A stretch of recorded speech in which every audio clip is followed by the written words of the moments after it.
¿Cómo están, queridos alumnos? Espero que muy bien. Vamos a explicar un tema que ya conocen porque es visto en la primaria y que es sencillo de entender, que son los ecosistemas. Los ecosistemas son sistemas biológicos.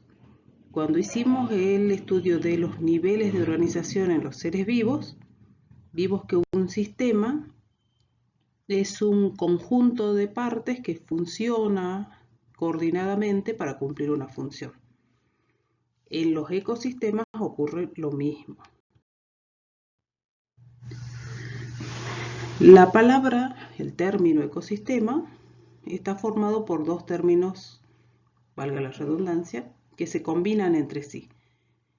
Eco proviene de la palabra griega oikos, que quiere decir casa u hogar. Mientras, como ya explicamos, un sistema es un conjunto de elementos que se relacionan entre sí. En el caso de los ecosistemas, los elementos que se relacionan entre sí son dos.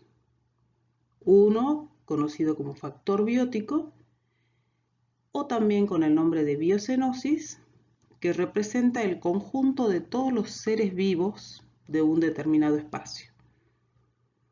Y el otro elemento es el factor biótico, también llamado biotopo, compuesto por el conjunto de los elementos u objetos sin vida que componen y comparten un mismo espacio o un mismo tiempo. El factor biótico, como está representado aquí, está incluido o incluye a un conjunto de organismos vivos y, como ya vimos, esos organismos vivos pueden ser unicelulares, pluricelulares, animales, vegetales, bacterias. El factor abiótico son los elementos sin vida del ecosistema, pero que se relacionan muy íntimamente con los seres vivos, como la temperatura, la luz, la humedad, la composición del suelo, el suelo mismo, factores como la salinidad o la acidez del suelo o del agua, la presión atmosférica. Todos estos factores que en apariencia no tienen vida, que no tienen vida en realidad, están muy relacionados con la forma en que los organismos pueden desarrollar su existencia. Las plantas, por ejemplo, dependen de la luz para poder formar su alimento.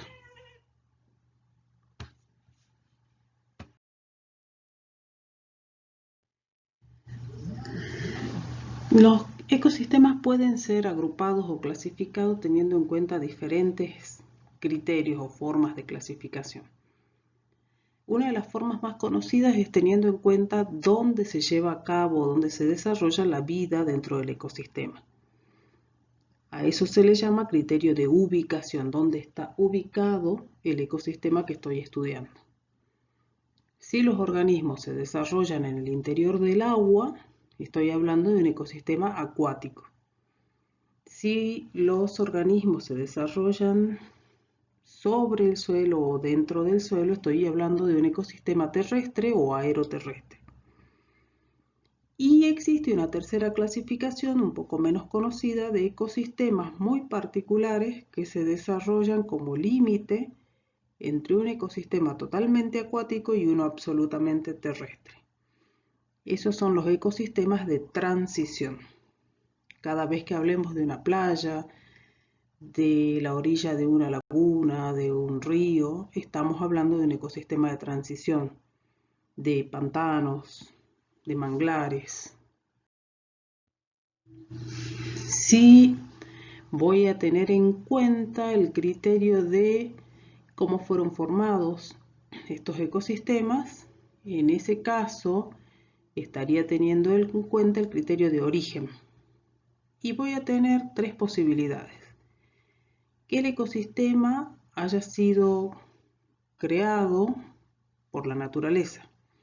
Es lo que conocemos como un ecosistema natural. Un ecosistema natural que ha sufrido cambios, que fue modificado por la acción humana, como es el caso de la ciudad que ven en la diapositiva, es lo que se conoce como un ecosistema humano. Contiene todo un condimento cultural que ha incluido el hombre basado en la estructura de un ecosistema natural. Y por último, aquellos ecosistemas que han sido creados absolutamente por el hombre, que no existían, que el hombre creó copiando ecosistemas naturales en tamaños mucho más reducidos, es lo que se conoce como un ecosistema artificial. Si yo voy a clasificar a los ecosistemas teniendo en cuenta el espacio que ocupan, estoy usando el criterio de tamaño. Y en ese caso, lo que estoy diciendo es que un ecosistema puede ser de gran tamaño, abarcar extensiones muy grandes de terreno, y en ese caso digo que es un ecosistema macro o un macroecosistema. En cambio, si el ecosistema es muy chiquito, abarca muy pequeñas extensiones, recibe el nombre de microecosistema. En el caso de la imagen, ustedes pueden ver dos ecosistemas. Un dique, que muchos de ustedes conocerán quizá, el dique Los Alisos, que tiene o abarca grandes extensiones de terreno. Es un macroecosistema. Si yo voy a fijarme en su ubicación, ese es un ecosistema acuático. La otra imagen que está al lado es una gota de agua y la cantidad de organismos vivos que una gota de agua puede contener.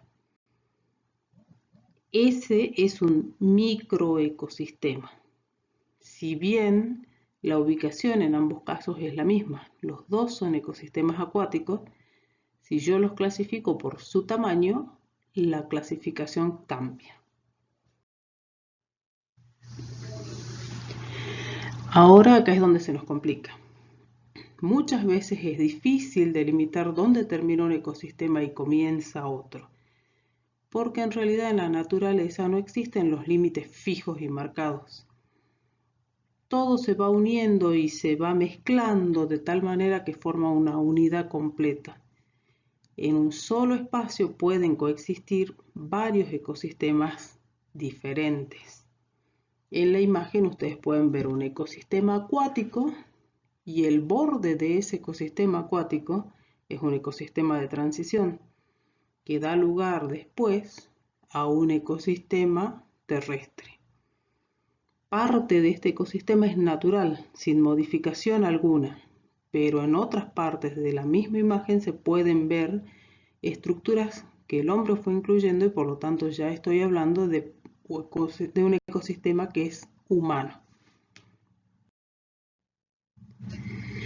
En nuestra provincia tenemos un conjunto de 4 ecorregiones o regiones ecológicas. No es lo mismo que decir 4 ecosistemas.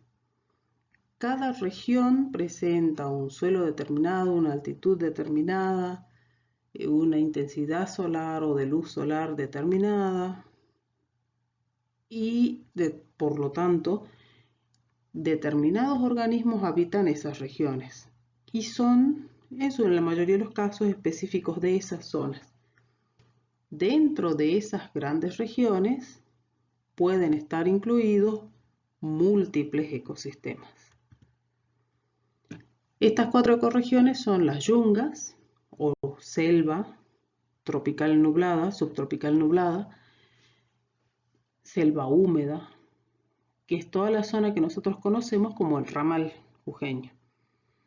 Los valles, que es la zona de Capital, el Carmen, zonas con bastante vegetación aún, pero no con toda la abundancia que hay en las yungas.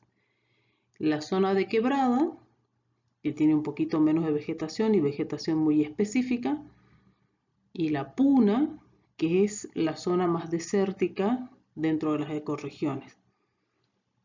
Si yo les doy un ejemplo, en la Puna podríamos hablar de la más que famosa laguna de Pozuelos.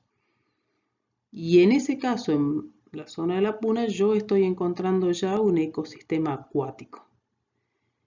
Y podría hablar de las salinas y estoy hablando de un ecosistema terrestre en una misma región ecológica.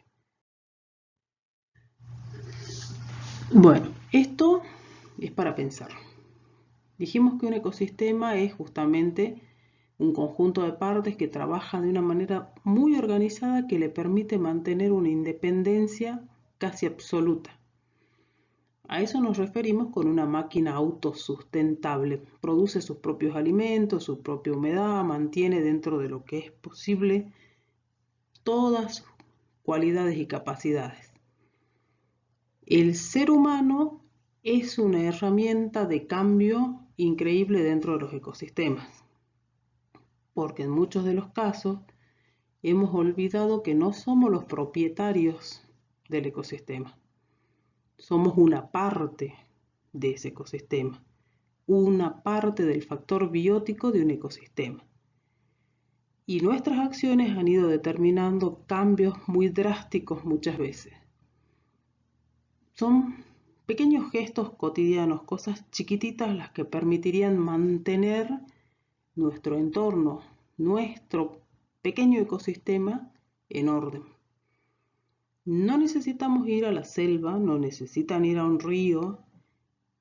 En su hogar tienen pequeños ecosistemas y gestos tan chiquititos como depositar la basura donde corresponde depositarla, cerrar el agua y no malgastarla, no ensuciar el agua, no contaminar el aire con vapores y humo,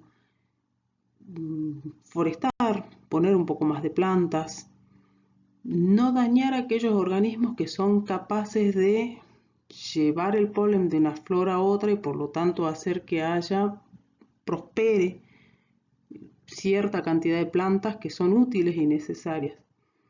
Esas pequeñas cositas que podemos hacer en nuestra casa pueden hacer una gran diferencia en el mantenimiento de un ecosistema. Si yo logro que las plantas prosperen sin dañar a los polinizadores, es muy probable que tenga más oxígeno o que pueda conseguir alimentos frescos. Si hay más oxígeno, toda la atmósfera se limpia. Y si hay plantas, se conserva la humedad, por lo tanto también estoy cuidando el agua. Repito, no necesitan mucho. A veces una simple maceta en casa es un ecosistema. Y esto es un pequeño mensaje.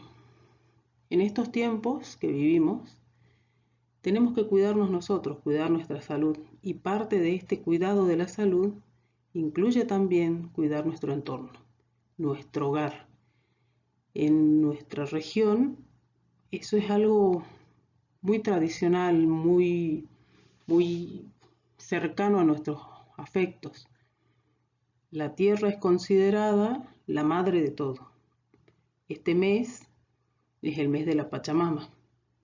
Y justamente cuando la cuidamos a ella, también nos cuidamos nosotros, porque no tienen que olvidar que somos parte del entorno en el que vivimos.